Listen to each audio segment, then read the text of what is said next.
ગીર સોમનાથ સંસ્કૃત યુનિવર્સિટીએ યુજીસીના નિયમો અનુસાર પીએચડી સંશોધકોની 6 માસિક પ્રગતિ સમીક્ષા બેઠકનું આયોજન કર્યું હતું. આ બેઠક યુનિવર્સિટી પરિસરમાં યોજાઈ હતી. યુનિવર્સિટીના કુલપતિ પ્રોફેસર સુકાંત કુમાર સેનાપતિએ બેઠકની અધ્યક્ષતા કરી. સૌરાષ્ટ્ર યુનિવર્સિટીના પૂર્વ અધ્યક્ષ પ્રોફેસર રાજેન્દ્ર ચોટલિયા બાહ્ય નિષ્ણાત તરીકે ઉપસ્થિત રહ્યા.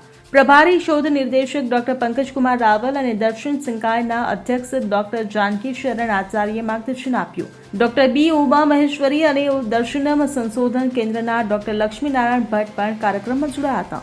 સંશોધન અધિકારી ડોક્ટર કાર્તિક પંડ્યાએ બેઠકના સંયોજક તરીકેની ભૂમિકા નિભાવી.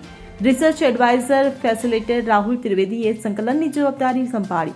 જેઆરએફ શોધ છાત્ર ઋત્વિક ગજાનીએ કાર્યક્રમનું મંચ સંચાલન કર્યું હતું.